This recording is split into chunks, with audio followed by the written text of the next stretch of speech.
So today's shloka is 2.62. Dhyayato vishayan pumsah sangasteshu pajayate sangat sanjayate kamah kamat krodho vijayate.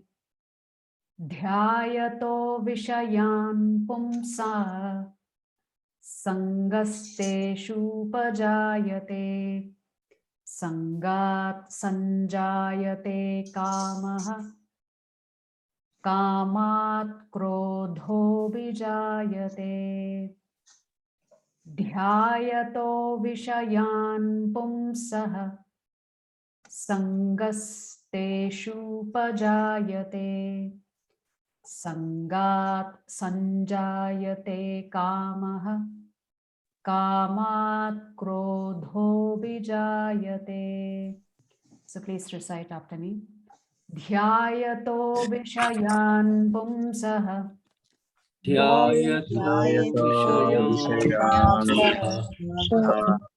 sangasteshu pajayate sangat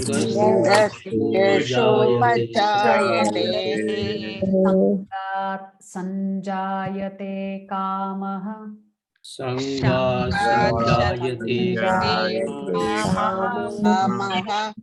kamat krodho vijayate.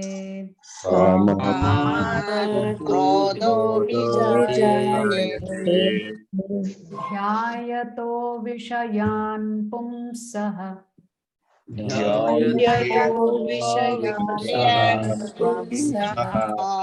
sangasteshu pajayate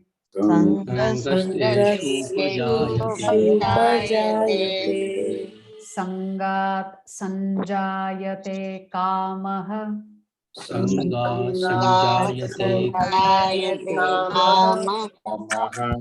kamat krodho bhijayate.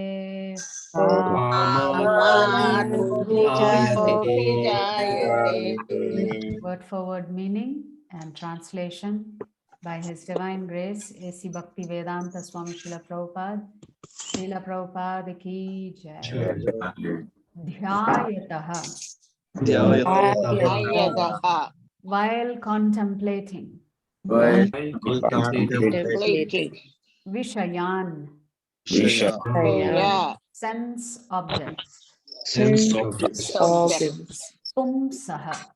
Of a person. Sangaha. Attachment. Teshu. In the sense objects. Upajayate. Develops. Sangat. From attachment. Sanjayate. Develops. Kamaha. Desire. Kamat.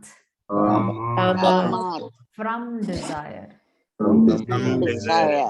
Krodha. Anger. Abhijayate. Becomes manifest.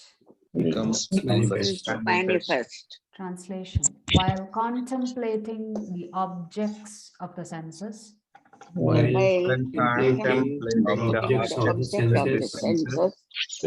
a person develops attachment for them.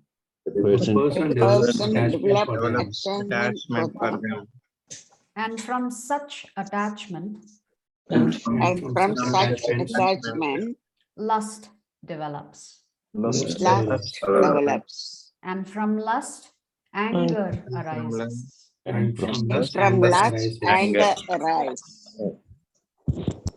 So in the earlier shloka, Krishna has talked about how a person of intelligence controls his senses by thinking about him, and thus also controls or subjugates unnecessary material desires. So Krishna, very briefly in the next two shlokas, is going to talk about how does one actually get tempted by material desires. Well, temptation begins with your senses. And the senses, we said, also includes the mind. So you have your five gross senses plus the mind, accounting for the sixth sense. So any one of your senses, including the mind, when it contemplates on objects, so say for example, if I like cake, because I remember that having cake gave me a good feeling for whatever brief moment of time. So just thinking about a cake can cause me to want to eat a cake or purchase a cake or bake a cake and eat a cake. Now you may say that is such a mundane activity. What is wrong in that? The problem is that if you want to eat a cake and you're purchasing it from somebody who's not a devotee, or you're purchasing it from somewhere where they've not offered it to the Lord, then that can impact your senses. So eating foods cooked by non-devotees can influence your mind in different ways. It can agitate your mind. If the person making the food is agitated and they have not offered that food to the Lord, then when you eat that cooked food, your mind will get agitated. So which is why in our culture, whatever we cook, we offer it to the Lord first. So it is not only purifying for us, this process of offering, it is also an austerity.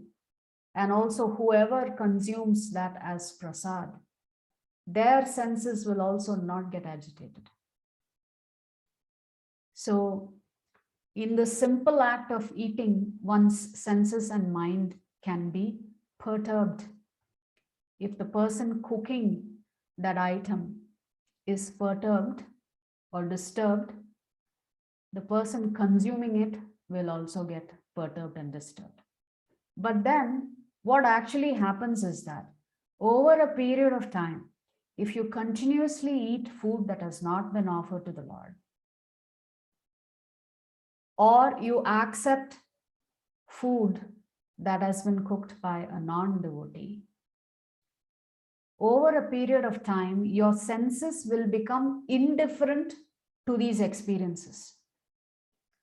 So you may actually not see any difference in your conduct or your behavior.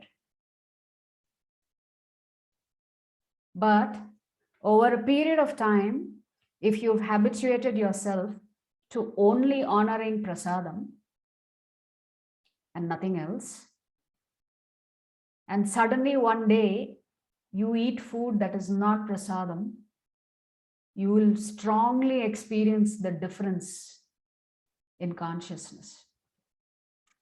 But as long as you're consuming food, outside food on a daily basis, you will not be able to experience this kind of subtle variations in how your mind is being influenced. So that we are only talking about a simple example of food. Now you just extrapolate that to other things like wealth, objects, people, fame. So pretty soon you will become attached to that. So Krishna is saying, whatever your senses contemplate, you develop an attachment for them. And when this attachment has developed, lust also develops. Lust means here a desire to get more of the same. If you're habituated to eating out, then you make it a habit to eat out, right? Maybe once a day, once a week, twice a week. Some people do that every Friday. I know in offices, every Friday, a lot of colleagues will gather together and go out to eat. So pretty soon, whatever you have developed an attachment towards, it becomes a habit. And when that habit is not, when that desire to fulfill that habit is not made possible, Krishna says, then from such a desire that is unfulfilled, anger arises. So in tomorrow's shloka, Krishna is going to elaborate a little bit more from anger what happens. So he's just laying out for Arjuna the logical sequence for anybody who succumbs to temptations on the bodily platform. Hence, he was advising in the previous shloka that these temptations will reduce if you add Krishna to your life. If you chant, if you read, if you hear, slowly these temptations that you had earlier will reduce. So I remember talking to one of the devotees in the temple, and she's a wonderful devotee, and she was saying how her life has been completely transformed by practicing Krishna consciousness. So she told me that she has 2 children and she's married. She told me how, as a young girl, and even as a married woman and with children, before coming to Krishna consciousness, she had to see a movie every weekend. It didn't matter what movie it was. As a family, they had to go out to eat every weekend. Every weekend, they had to go shopping. It just became a habit for her. And then once she started coming to the temple, once she started associating with the devotees, once she started chanting, she said all of that has just come to a stop.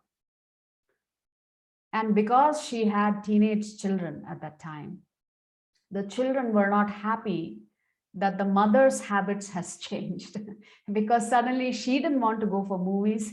She didn't want to go shopping. She didn't want to eat outside food. So the children were protesting, saying, you can't do this. Just because you don't want to do it doesn't mean you deprive us of that, right? So just a clear indication of how your consciousness is influenced by your habits. And if the habits change when you come in association with devotees, you're willing to give up the lower desires because you are now pleased. You are experiencing much greater joy by simply associating with the devotees, coming to the temple, chanting, listening to Bhagavad Gita, etc.